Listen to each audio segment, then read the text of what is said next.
요즘 경매 시장에서 상가주택을 노리시는 분들이 정말 많습니다. 오늘 이런 분들을 위해서 준비했습니다. 상가주택 경매, 낙찰받기 전에 뭘 봐야 하는 건지, 그리고 임차인이 있으면 그냥 포기해야 되는 건지, 명도가 안 되면 얼마나 오래 걸리는 건지, 오늘 이런 질문들을 하나하나 전부 다 풀어드리겠습니다. 자, 먼저 첫 번째 질문입니다. 상가주택 경매, 낙찰받고 나서 문제가 생기는 경우가 그렇게 많나요? 많은 분들이 경매를 싸게 사는 방법이라고만 생각하시는데 절반은 맞고 절반은 틀릴 수 있습니다. 싸게 살 수 있는 건 맞는데 근데 싸게 샀는데 그 이후에 예상하지 못한 비용이 줄줄이 나오면 결국 싸게 산 게 아니게 됩니다. 실제로 상담하면서 낙찰받고 나서 가장 많이 후회하는 패턴이 딱 세 가지거든요. 첫 번째가 바로 권리 분석에 대한 실수입니다. 등기부등본을 보면 근저당, 가압류, 전세권, 지상권 같은 이런 것들이 잔뜩 있는 경우가 있잖아요. 근데 이게 경매로 낙찰받으면 다 사라지는 건지 아니면 내가 떠안아야 되는 건지 구분을 하는 게 바로 권리 분석입니다. 쉽게 말하면 집을 샀는데 전 주인이 진 빚 일부를 내가 갚아야 하는 상황이 생길 수 있다는 겁니다. 이걸 낙찰 전에 제대로 확인하지 않으면 낙찰가에 보이지 않는 금액이 또 숨어 있는 셈이죠. 특히 상가주택은 주거 부분과 상가 부분이 섞여 있다 보니 권리관계가 일반 주택보다는 훨씬 복잡하게 얽혀 있는 경우가 많습니다. 실제로 이런 경우를 꽤 많이 봤는데요. 등기부만 대충 훑어보고 입찰했다가 낙찰 후에 수천만 원짜리 권리를 인수하게 된 사례가 생각보다 흔합니다. 두 번째는요, 임차인의 보증금 문제입니다. 상가주택은 주거 세입자와 상가 임차인이 함께 있는 경우가 많잖아요. 근데 이 임차인이 대항력이라는 걸 갖고 있으면 낙찰자가 그 보증금을 떠안아야 하는 경우가 있습니다. 쉽게 말하면 내가 낙찰받은 건물에 1억짜리 전세 세입자가 있는데 그 1억이 경매 배당에서 안 나오면 내가 그 1억을 돌려줘야 한다는 겁니다. 낙찰가에 또 1억이 숨어 있었던 셈인 거죠. 이번엔 세 번째가 명도 지연입니다. 임차인이나 전 소유자가 나가지 않겠다고 버티면 그 기간 동안 건물을 활용할 수가 없습니다. 그 기간이 짧게는 2달, 길면 4달, 5달 이상 가는 경우도 있거든요. 대출을 끼고 낙찰 받으셨는데 그 이자는 명도가 끝날 때까지 고스란히 나가게 되는 겁니다. 이 세 가지를 낙찰 전에 미리 계산해 넣지 않으면 시세보다 싸게 산 게 아니라 오히려 비싸게 산 결과가 나타날 수 있습니다. 자, 그럼 두 번째 질문입니다. 낙찰받기 전에 꼭 확인해야 될 게 뭔가요? 라는 질문입니다. 그럼 도대체 뭘 봐야 하나요? 라고 막막하신 분들 정말 많이 있거든요. 경매 물건 분석할 때 봐야 할 게 수십 가지라고 하는데 사실 초보자 입장에서는 딱 세 가지만 먼저 짚어도 됩니다. 첫 번째는 등기부 등본으로 권리 분석을 해야 합니다. 등기부에서 가장 먼저 봐야 할 게 말소기준 권리입니다. 말소기준 권리가 뭐냐면 경매로 낙찰됐을 때 어디서부터가 권리가 사라지고 어디서부터 낙찰자가 인수해야 하는지를 가리키는 기준선입니다. 운동장에 그어진 라인 같은 거라고 보시면 되는데요. 이 라인보다 먼저 설정된 권리는 일부는 낙찰자가 떠나야 하고 나중에 설정된 건 경매 낙찰로 인해서 모두 소멸됩니다. 그래서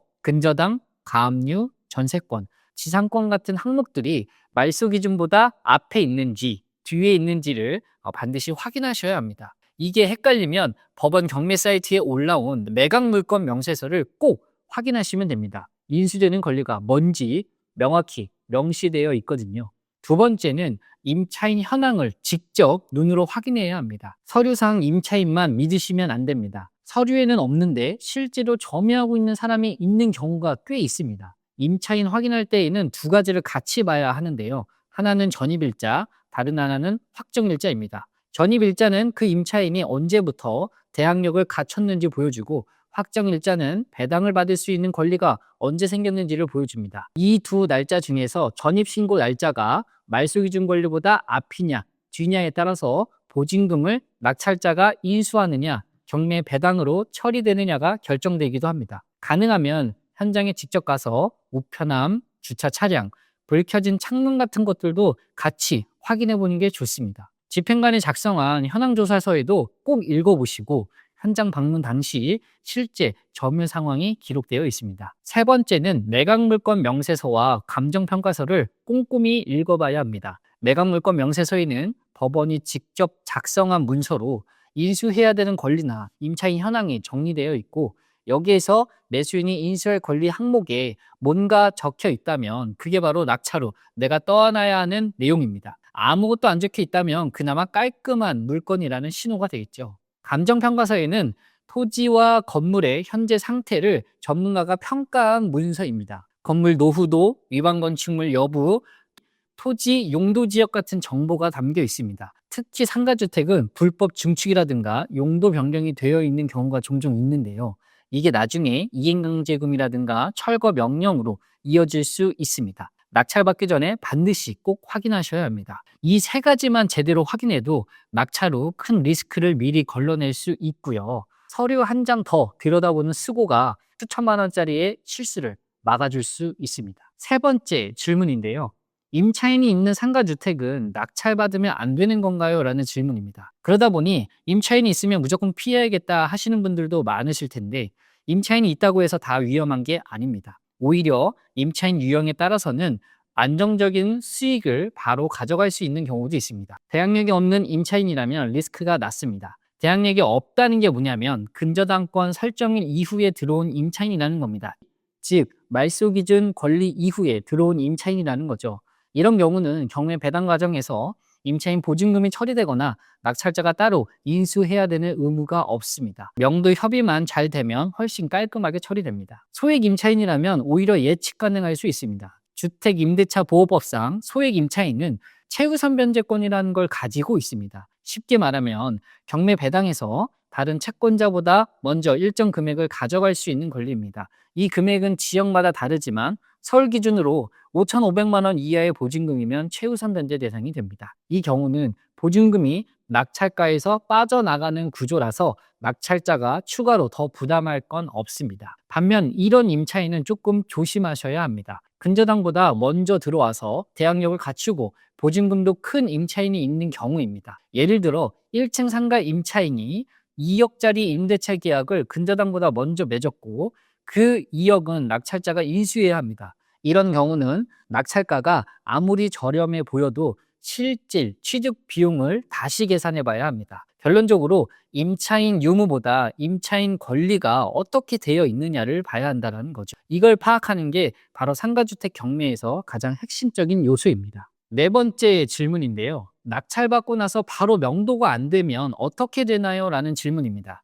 만약 낙찰받으면 바로 내 건물 되는 거 아닌가요? 하고 생각하시는 분들이 많은데 현실은 조금 다릅니다. 낙찰 후 소유권 이전까지는 보통 한 달에서 늦어도 2달 정도 걸립니다. 그리고 소유권 이전이 됐다고 해서 점유자가 바로 나가는 것도 아닙니다. 협의 명도가 되면 그나마 빠릅니다. 임차인이나 전 소유자와 협의가 잘 되면 이사비 일부를 지원하는 조건으로 한두 달 안에 비워줄 수도 있습니다. 이 경우는 이사비로 100만 원에서 많게는 300만 원 정도를 현실적으로 예상하시면 좋을 것 같고요. 이 비용 아깝게 느껴질 수도 있는데 명도 소송까지 가는 것보다 훨씬 빠르고 저렴합니다. 명도 소송까지 가면 6개월 이상을 잡아야 하거든요.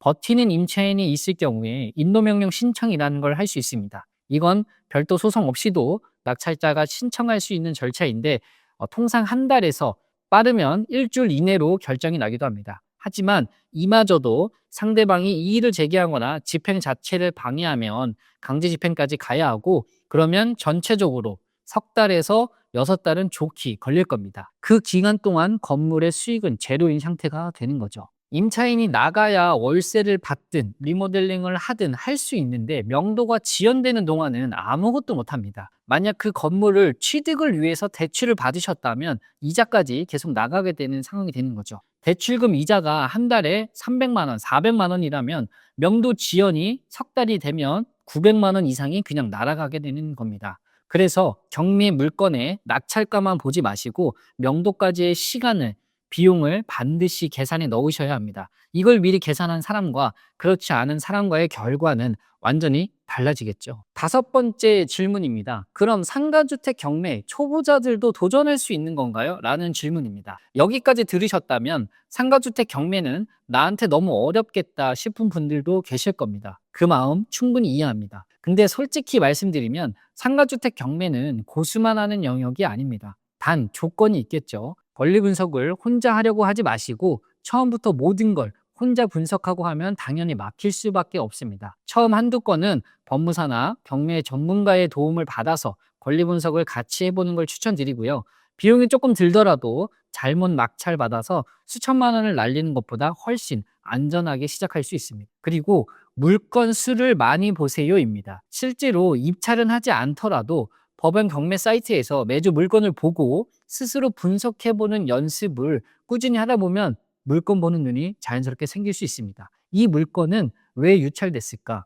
이 물건은 임차인이 리스크가 있는 거 아닌가? 이러한 질문을 스스로 해보시는 것만으로도 실력이 빠르게 쌓일 수 있습니다. 첫 입찰은 리스크가 낮은 물건부터 시도해 보세요. 대항력 있는 임차인도 없고 유치권 신고도 없고 권리관계가 단순한 물건이 분명히 있습니다. 그럼 물건부터 한번 시작해 보세요. 수익률이 조금 낮더라도 첫 경험을 성공적으로 마무리하는 게 훨씬 더 중요합니다. 상가주택 경매는 무섭게 느껴지지만 준비된 사람에겐 정말 좋은 기회가 올 수 있습니다.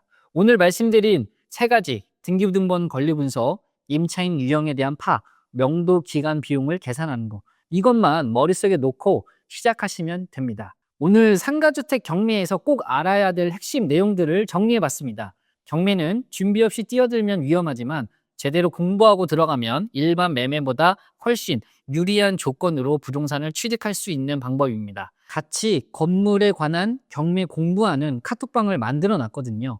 경매로 건물주가 되고 싶다 하시는 분들은 이 방에 들어오셔서 저와 함께 공부하시면 좋을 것 같네요. 오늘 영상이 도움이 되셨다면 구독과 좋아요 부탁드리고요. 상가주택 경매에 관련해서 더 궁금하신 게 있으시면 댓글로 남겨주세요. 다음 영상에서 답변 드리도록 하겠습니다. 감사합니다.